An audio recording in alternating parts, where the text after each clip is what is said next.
3. Buenas tardes.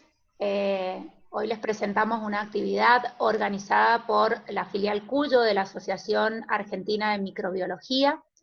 Esta actividad nos la trae la doctora Sofía Pérez Araujo.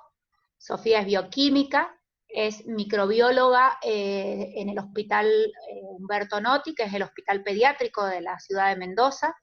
Es referente provincial de síndrome urémico hemolítico, de diarreas y enfermedades transmitidas por alimentos. Ella específicamente va a hablar de las estrategias diagnósticas en el marco de una unidad centinela. Bienvenida, Sofía, es un gusto tenerte con nosotros y que compartas tu amplísima experiencia en el tema. Además de ser una persona sumamente generosa con sus conocimientos, por lo cual te agradezco esta presentación y haber aceptado estar con nosotros.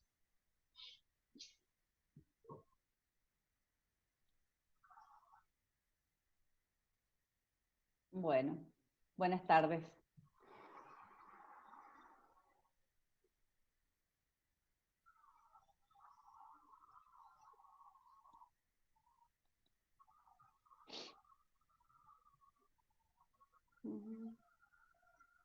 No sé si se escucha bien.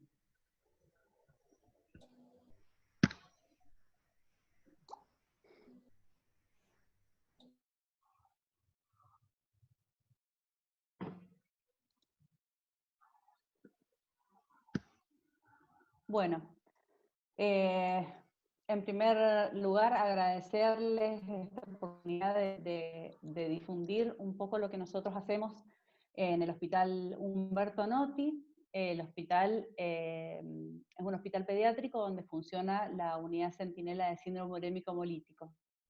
Esta unidad centinela está conformada por 4 partes que vamos a ir viendo en el transcurso de la charla.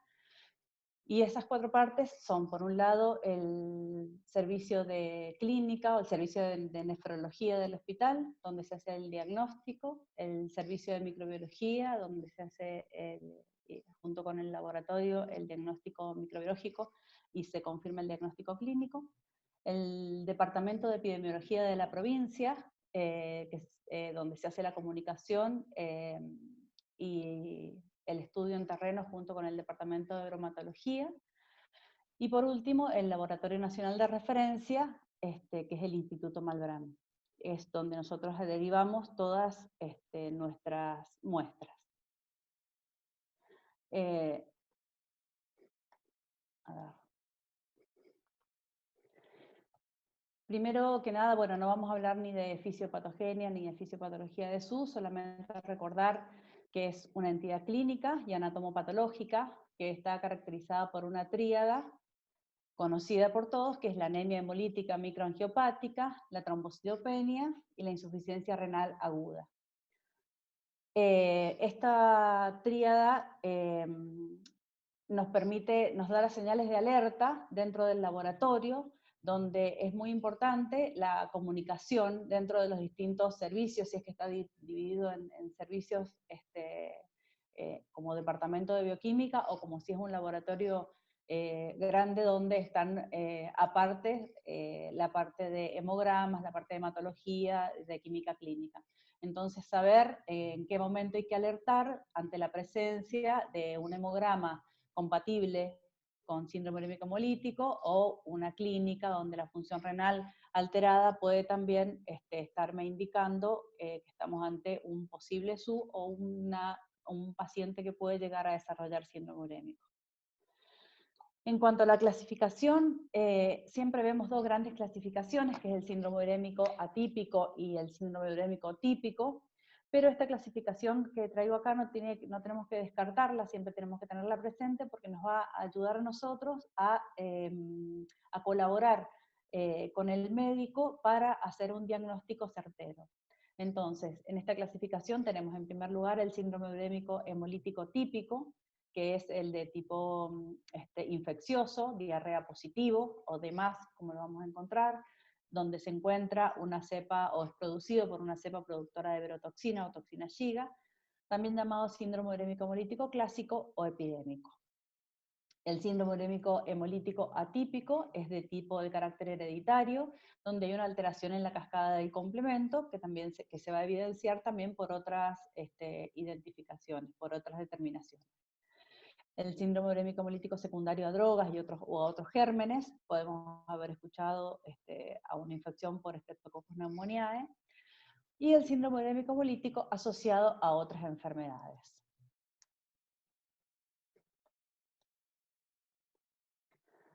¿Qué pasa en Argentina? Argentina estamos en el podio como la incidencia más alta a nivel mundial, donde aproximadamente 10 de cada 100.000 niños menores a 5 años padecen síndrome urémico hemolítico por año. Es la primera causa de insuficiencia renal aguda en niños, es la segunda causa de insuficiencia renal crónica, y es el responsable del 9% aproximadamente de los trasplantes renales. En estos momentos se evidencia en estos síndromes urémicos hemolíticos en general, el 70% de los casos se evidencia la presencia de una Escherichia coli productora de toxina Shiga. No está circulando en nuestro país, no se ha aislado Shigella dysentería de tipo 1 como productor de síndrome urémico hemolítico, y sigue siendo detectado lamentablemente en reservorio animal y de alimentos. Bueno, como dije, en pediatría, en la insuficiencia renal aguda es el primer caso síndrome urémico, seguido de lejos por enfermedad cardiovascular, sepsis, enfermedad hepática, tumores malignos, etc. En cuanto a las insuficiencias renales crónicas, está en segundo lugar luego de las uropatías. Tenemos que tener en cuenta cuando nosotros recibimos una muestra que todo síndrome urémico hemolítico típico, donde se va a aislar muy probablemente una cepa productora de toxina Shiga, el 98% de los casos cursa con diarrea, pero existe un 2% de los casos donde se ha visto que cursa con con deposiciones que no entran dentro de la clasificación de diarrea, sin ser normales en la mayoría de los casos, pero bueno, no son clasificadas como diarrea. Y dentro del 98% que cursa con diarrea, el 90% es diarrea con sangre y el 10% sin sangre, siempre teniendo en cuenta que la eliminación de sangre por materia fecal en general no es de manera continua, sino que es eliminada de manera intermitente. Es decir, que en una muestra de materia fecal donde no visualizo sangre, entre los factores por los cuales no puedo visualizar sangre, puede ser que en esa deposición no ha sido eliminada sangre. Otras causas pueden ser, bueno, mala elección de la porción donde vamos a tomar la materia fecal, entre otras cosas.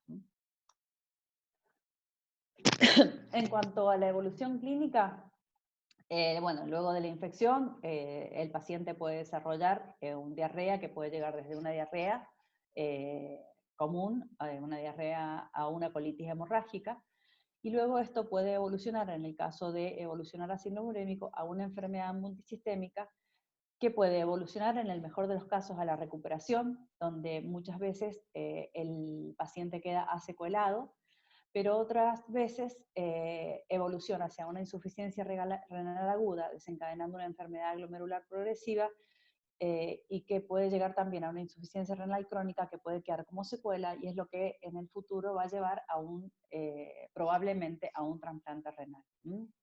La insuficiencia renal aguda, por supuesto, que también puede evolucionar hacia la recuperación. Y otras afecciones que pueden verse muy comúnmente son afecciones del sistema nervioso central, colon y corazón, también quedando secuelas, en este caso en la mayoría de los casos, cuando hay afectación del sistema nervioso, si estas son prolongadas en el tiempo y si son muy severas. Entonces, si vemos en esta línea del tiempo la progresión de la infección, vemos que 3 días antes del comienzo de la diarrea, hipotéticamente, ¿no? es la ingesta del alimento contaminado. Entonces, en el día 0, llamado día 0 aquí en esta imagen, comienza la diarrea con dolor abdominal, fiebre, vómitos. Se le solicita el cultivo en el día 1 o 2. Nosotros pedimos que no sea más de las 48 horas, dentro de lo posible, hacemos mucha insistencia en eso, porque hemos visto que decae abruptamente la recuperación no solamente de Escherichia coli productora de toxina Shiga, sino de cualquier enteropatógeno, luego del día 4 del inicio de la diarrea.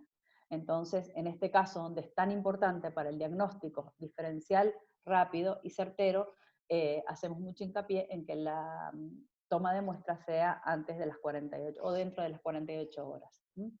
Entonces, una vez que se obtiene el cultivo positivo, puede remitir la diarrea a los 7 días y aproximadamente entre esa semana y la siguiente, el paciente puede desarrollar el síndrome urémico hemolítico. Es decir, que si nosotros hacemos el camino hacia atrás, pueden haber transcurrido 15 días hasta que el paciente desarrolle el síndrome urémico, por lo tanto es muy difícil saber primero para los familiares, la mamá en general, cuál fue el alimento del cual sospechó en los 15 días anteriores, y mucho menos recuperar el alimento o el patógeno de ese alimento, del alimento sospechoso.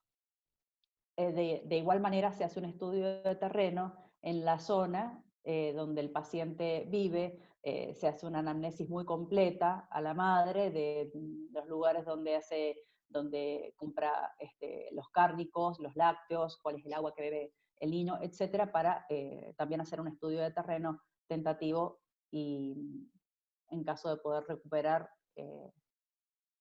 la Escherichia coli patógena, productora de toxina, ¿no?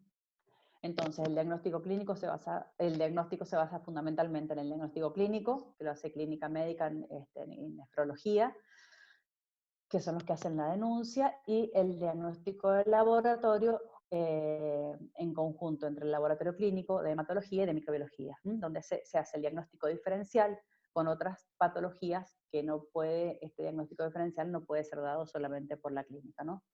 Existen patologías macro y patologías micro, dentro de las cuales tenemos que diferenciar este síndrome urémico hemolítico. Digo macro porque son patologías de las cuales se diferencia rápidamente una patología de la otra, como son la sepsis, la invaginación intestinal, la shigelosis, intoxicaciones, donde rápidamente se puede ver en horas probablemente la diferenciación. Y otras patologías más finas, como las anemias, púrpura trombocitopénica trombótica, deshidratación, insuficiencia renal aguda, donde es un trabajo mucho más minucioso de laboratorio y mucho más prolongado para obtener el resultado final y el diagnóstico diferencial. Entonces, si con un algoritmo tentativo diferencial para síndrome urémico hemolítico, nosotros tenemos que observar, o el médico tiene que observar en el paciente que presente una trombocitopenia asociada a una hemólisis microangiopática, una trombocitopenia con una disminución de más del 25% del valor basal de las plaquetas o menos de 150.000 plaquetas, y dentro de las indicadores de la hemólisis microangiopática, la LDH elevada o un descenso de la aptoglobina, esquitocito en el frotis, descenso de la aptoglobina como indicadores. Eso asociado a síntomas neurológicos, afectación renal o afectación gastrointestinal.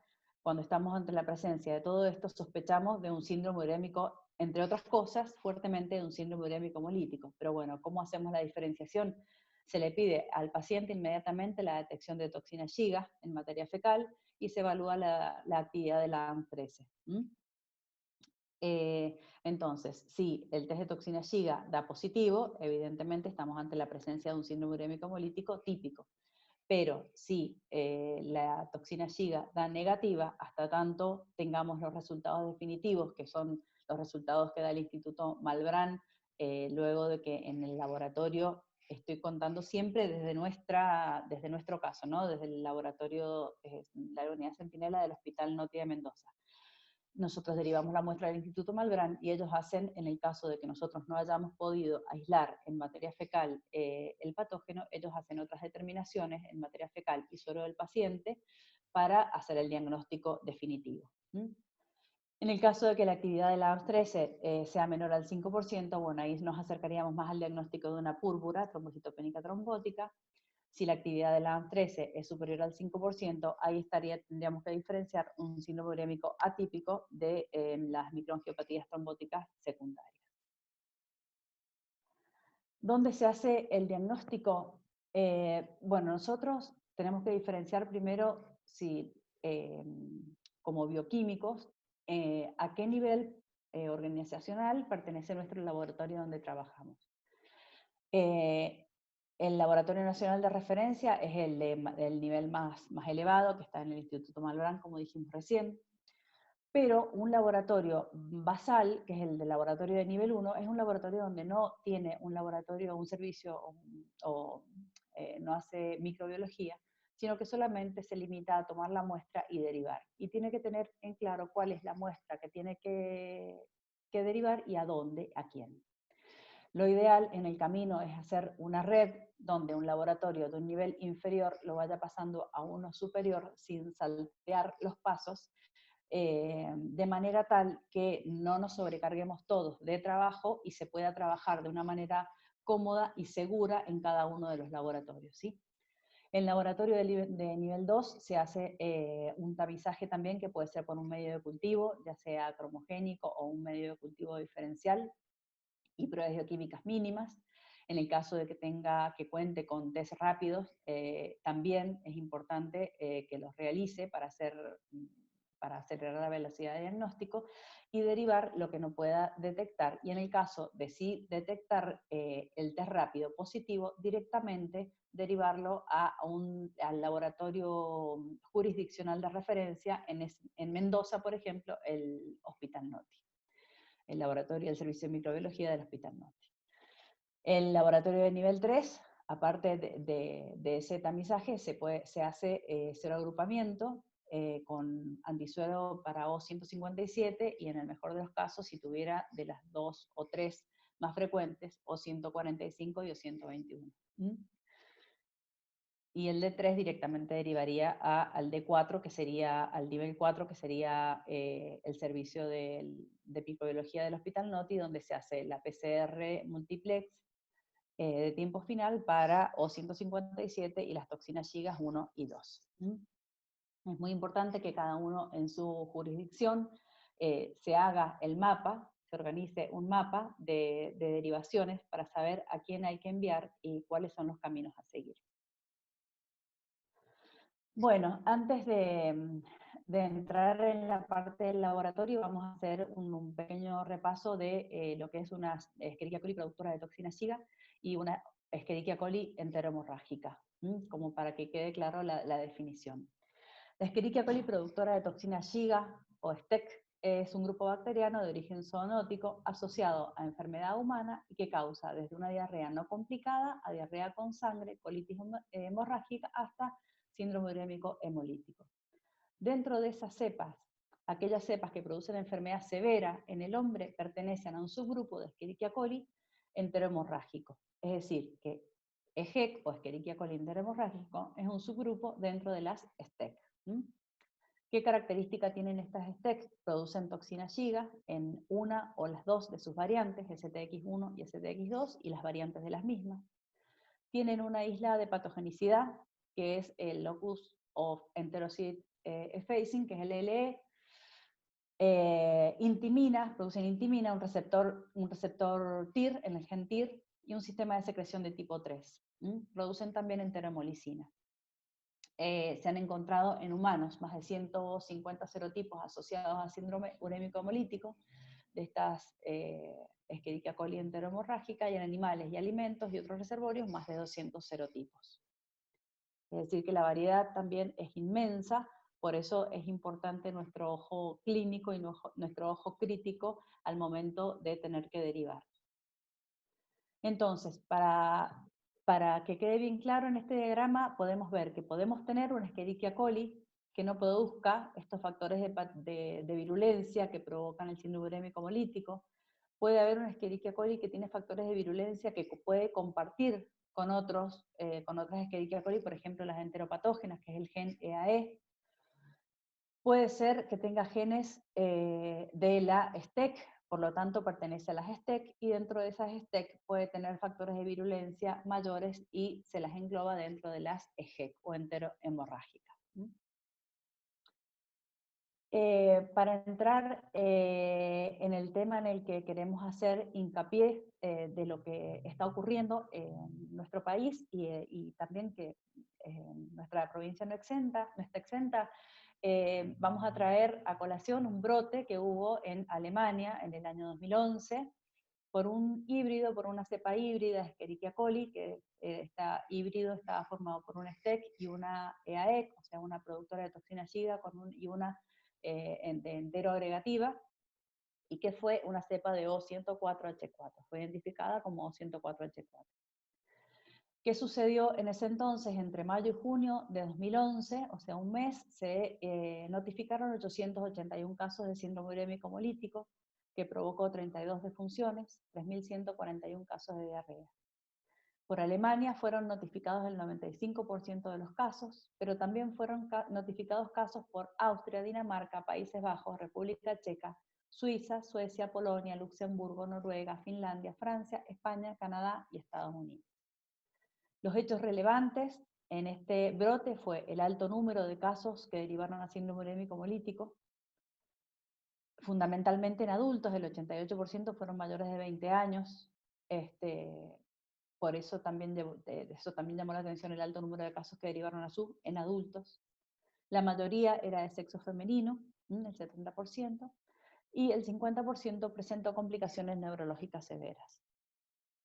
Lo que sucedió fue que hubo una fiesta denominada algo así como Fiesta de las Comunidades, que fue llevada a cabo en Alemania, y asistieron personajes y personalidades de los países que he nombrado arriba, que notificaron casos de síndrome urémico hemolítico.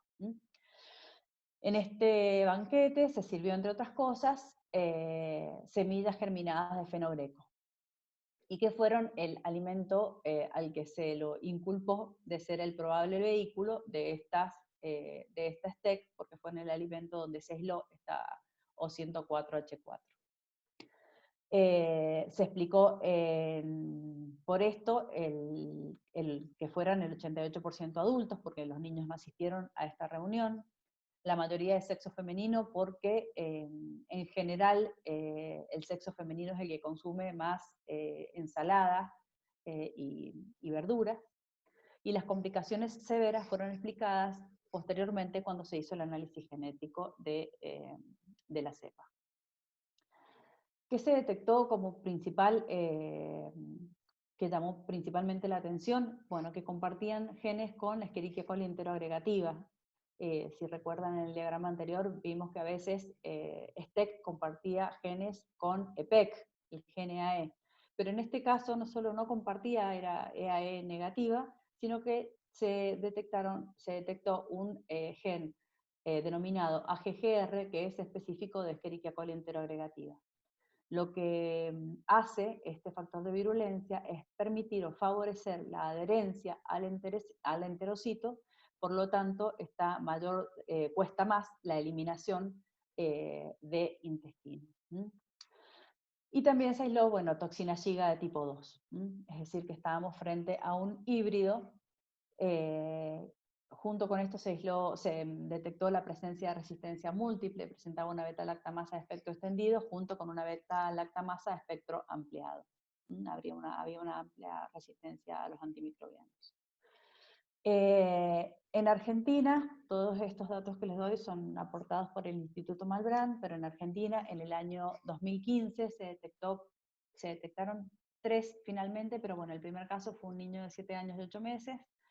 En la primera consulta, la mamá refiere 2 deposiciones formes, blandas, con sangre alrededor, que se interpreta como extrusión del compromiso crónico y no diarrea.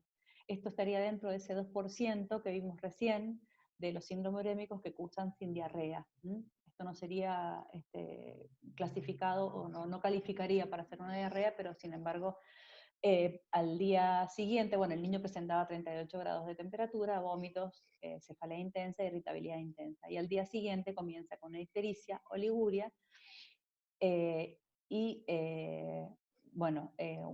curso con una internación durante 11 días. El diagnóstico en ese momento fue un síndrome urémico hemolítico, pero con no productor de diarrea, con ausencia de diarrea, pero se aisló una cepa productora de toxina Shiga, o sea que estaría dentro de los síndromes urémico-hemolíticos típicos. La muestra número 1 fue enviada al Instituto Malbrán el día 1, donde se detectó, miren la cepa, una STEC, una Escherichia coli O59, ¿sí? Productora de STX2A, y se detectó la presencia de toxina libre en materia fecal. El día 61 del comienzo de la diarrea se detecta, sigue detectando la O59 y la toxina libre en materia fecal, y el día 115 se sigue detectando lo mismo. Entonces esto obviamente alarma a los bacteriólogos del Malbrán, donde les llama la atención esta excreción tan prolongada de la STEC. Entonces se preguntan si no será una cepa híbrida como la de Alemania. Se hace la PCR para detectar el factor de virulencia de Escherichia coli enteroagregativo, dando positivo. Es decir, que se trató de una cepa híbrida. En Mendoza, como no queremos discutir, dijimos nosotros también. Entonces, también tuvimos un caso de una niña de 6 años que ingresa derivada al hospital con diagnóstico de síndrome urémico hemolítico, pero en este caso sí con diarrea. Ingresa con anuria, hemólisis, con una LDH muy elevada, insuficiencia renal aguda y compromiso severo del sistema nervioso central. Tras 15 días de internación, donde se requirió diálisis e internación en la unidad de terapia intensiva por el compromiso del sistema nervioso central, es dada de alta con muy bajas secuelas y con una solicitud de control a los 15 días. El diagnóstico microbiológico fue se detectó una cepa productora de toxina Shiga STX2 por PCR, pero no se identifica el serogrupo. En ese momento contábamos con antisuero para Escherichia coli O157, O145 y O26, si no me equivoco, 111, y ninguno de los 4 daba positiva. Pensábamos que éramos una O121, que era la que nos habíamos quedado sin antisuero en ese momento. Pero bueno, la paciente reingresa a los 30 días aproximadamente con un proceso de hemólisis, mal estado general. Entonces se replantea el diagnóstico clínico. ¿Por qué? Porque hay pacientes de que tienen estos cuadros, está descrito, y resulta ser que el síndrome urémico hemolítico típico o la diarrea por STEC desencadena un síndrome urémico hemolítico atípico del paciente. Entonces empezaron a plantearse eso, si no había sido uno de esos casos raros, pero que sí está descrito. Sin embargo, en el laboratorio de microbiología se sigue detectando una cepa productora de toxina Shiga STX2, seguimos sin identificar el serogrupo. Se envía la cepa aislada, muestra de materia fecal entera y suero al Instituto Malbrán para hacer la detección. Bueno, este es un informe, es el informe de esta paciente, pero es un informe, este tipo de informes es el que nos envían del Instituto Malbrán. Se ve muy chiquito y no se alcanza a leer bien, pero sí ahí en un recuadro, a la izquierda abajo, en rojo está la detección de 2 factores de virulencia. Fíjense, el STX2 positivo por PCR y AGGR, que es el gen típico de Escherichia coli enteroagregativa, también da positivo. Resultó ser una cepa de O59, H11 no fue una cepa idéntica a la cepa que produjo los síndromes urémico hemolíticos en Puerto Madryn y otra provincia de la Patagonia, sino que era distinta. Sí tenía resistencia a antimicrobianos, pero solamente a TMS y a streptomicina. Ese fue este caso, por la presencia de este caso, es que nosotros reforzamos este camino de derivación y hacemos el hincapié en la necesidad de hacernos la derivación de materia fecal entera junto con la cepa, si es que se ha aislado la cepa, y también suero del paciente. Bueno, aquí en esta pantalla vemos como nota así de color, este caso, que fue como casualidad, en ese momento estábamos probando cómo nos resultaba en el servicio para las muestras de materia fecal el equipo de FilmArray. FilmArray es un equipo que hace PCR multiplex real time y detecta todos estos patógenos en poco tiempo, con una muestra mínima de materia fecal. Este no es el resultado de la paciente, pero cuando nosotros tuvimos el resultado del Instituto Malbrán, donde nos decía que era una Escherichia coli 59 y era una cepa híbrida, volvimos a los registros que teníamos en el equipo, todavía lo teníamos con nosotros, y nos fijamos cómo nos había dado esta paciente.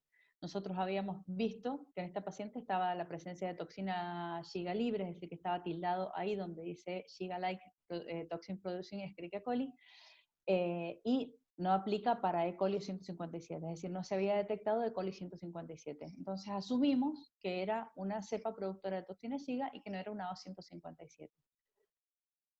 Cuando volvimos a revisar nuestros archivos, vimos que también estaba tildado acá, es decir, Escherichia coli enteroagregativa. Es decir, que el equipo de FilmArray detectaba como si tuviera dos cepas, como si hubiera una coinfección por una cepa de Escherichia coli enteroagregativa y una cepa de Escherichia coli productora de toxina Shiga, cuando en realidad se trató de un híbrido. Por esto que les decía recién, bueno, ese es un trabajo que hicimos, o sea, es una pantalla de un trabajo que hicimos con los por eso hacemos hincapié en lo importante que es que nos deriven materia fecal entera junto con el suero y la cepa, si es que se ha aislado de cepa, porque nosotros llegamos solamente hasta la detección por una PCR de punto final de, a ver, por ahora, quiero creer que seguiremos avanzando, pero detectamos solo O157 y las toxinas Shiga 1 y 2. Es engorroso el camino para hacer la detección de una cepa híbrida. Se puede hacer en el laboratorio haciendo múltiples PCRs, pero eso nos toma muchísimo tiempo porque, bueno, lamentablemente nuestro laboratorio no cuenta con muchas personas para dedicarse exclusivamente a esto, entonces, bueno, lleva muchísimo, es mucho más rápido el resultado que obtenemos del Instituto Malbrán que lo que nosotros podemos hacer, pero sí se puede llegar a hacer la detección de una cepa híbrida o si se trata de una coinfección. Aparte de eso, según los criterios diagnósticos para síndrome urémico hemolítico del Laboratorio Nacional de Referencia, no es suficiente con una sola, por ejemplo, si en el paciente detecto solamente anticuerpos antilipopolisacáridos en el suero, yo no puedo asumir que ese paciente, esa diarrea hemorrágica o esa hemólisis que presentó, sea debida a una cepa STEC. Tengo que tener algún otro aislamiento o alguna otra detección certera para encajar o encuadrar este cuadro, este diagnóstico como un síndrome urémico hemolítico típico. Entonces, se hace en el Instituto Malbrán la detección de toxina libre en materia fecal, por citotoxicidad específica en células Vero, que son las células de riñón de mono de África. Se hace detección, aislamiento y caracterización de STEC, se vuelve a hacer el tamizaje por PCR multiplex, o sea, no es que utilicen la misma PCR que nosotros utilizamos la misma PCR que nos ha provisto el Instituto Malbrán. Se hace aislamiento, separación inmunomagnética en el caso de que sea negativa la detección en suero de anticuerpos, tipificación de factores de virulencia, biotipo, serotipo, antibiotipo, y subtipificación, genotipificación de variantes STX1 y STX2, porque cada una de ellas tiene sus subvariantes. Bueno, y los anticuerpos antilipopolisacáridos, que en este momento se están detectando anticuerpos de tipo IgM e IgG para O157, O145 y O121. Entonces, en esto radica esta complejidad en la detección de la infección, en la detección de coinfección, o sea, si el individuo puede estar infectado por dos Escherichia coli distintos,